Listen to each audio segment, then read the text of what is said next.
Hi అండి, ఈ వీడియోలో కందగడ్డతో మంచి టేస్టీగా వేపుడు ఎలా చేసుకోవాలో చూపించబోతున్నాను. ఇలా ఒక్కసారి కందగడ్డతో ఫ్రై చేసి చూడండి, చాలా చాలా టేస్టీగా ఉంటుంది. దీని రైస్ లో కూడా అలాగనే కలుపుకొని తినేసేయచ్చు. పెద్దగా ప్రాసెస్ లేకుండా సింపుల్ గా చూపిస్తాను, ఒకసారి ట్రై చేసేయండి. దీన్ని ప్రిపేర్ చేసుకోవడానికి ఫస్ట్ నేను ఇక్కడ ఒక కందగడ్డ తీసుకున్నాను. సైజ్ చూస్తున్నాను కదా, దీనిపైన ఫుల్ మట్టి ఉంటుందండి. ఒకసారి నీట్ గా కడిగిన తర్వాత చేతికి కొంచెం ఆయిల్ రాసుకుని కట్ చేసేసేయండి పైన పొట్టు. ఆయిల్ రాసుకోలేదంటే నార్మల్ గా కందగడ్డ బాగా దురదేస్తుంది. ఫస్ట్ వాటర్ లోకి కొంచెం ఉప్పు పసుపు వేసి మనకి ఏ సైజ్ లో కావాలో ఆ సైజ్ లోకి ముక్కలు కట్ చేసేసుకుని వాటిని చక్కగా ఇలా బాగా కడిగేసుకోవాలి. కడిగేసి ఈ వాటర్ లోని ఒక 10 నిమిషాలు వదిలేసేయండి. 10 నుంచి 15 నిమిషాలు వదిలితే సరిపోతుంది. తర్వాత ప్యాన్ లోకి ఒక 2 నుంచి 3 టేబుల్ స్పూన్లు ఆయిల్ తీసుకోండి. ఆయిల్ వేడిన తర్వాత 1 టేబుల్ స్పూన్ వరకు పోపు దినుసులు, 1/4 టీ స్పూన్ అంతా జీలకర్ర యాడ్ చేసి చక్కగా అవి బాగా చిటిపట్లాడి ఫ్రై అయిపోవాలి. ఇవి చక్కగా వేగిన తర్వాత ఒక 6-7 వెల్లుల్లిపాయ రబ్బల్ని లైట్ గా దంచి పొట్టుతో పాటు యాడ్ చేసుకోండి. అలాగే ఒక చిన్న సైజు ఉల్లిపాయని సన్న సన్నగా పొడవాటి ముక్కలుగా కట్ చేసి వేసుకోవాలి.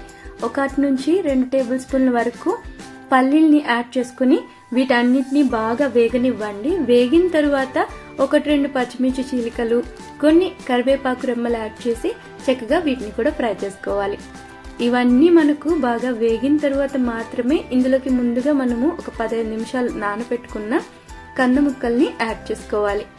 ఇక్కడ మనం కందగడ్డని నార్మల్ గా అయితే దురదొస్తుంది అనేసి ఉడక వేసుకుంటారండి, అలా అవసరం లేదనమాట.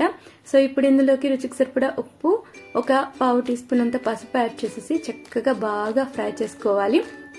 కొన్ని కందగడ్డలు ఎక్కువగా దురదుంటాయండి, అలాంటి వాటిని అయితే మాత్రం మనం పసుపు ఉప్పు వేసి కాస్త ఒక 80% ఉడికించిన తర్వాత మాత్రమే వేగనివ్వాలి. నేను తీసుకున్న కందగడ్డ అంతగా దురదలేదు కాబట్టి పసుపు వాటర్ ఉంటుంది కదా, ఉప్పు వేసిన వాటర్, దాంట్లో ఒక 15 నిమిషాలు నానబెట్టుకుంటే సరిపోతుంది. ఈ విధంగా మనము మూత పెట్టి ఒక 5-6 నిమిషాలు చక్కగా ఇలా క్రిస్పీగా వేగనివ్వాలి.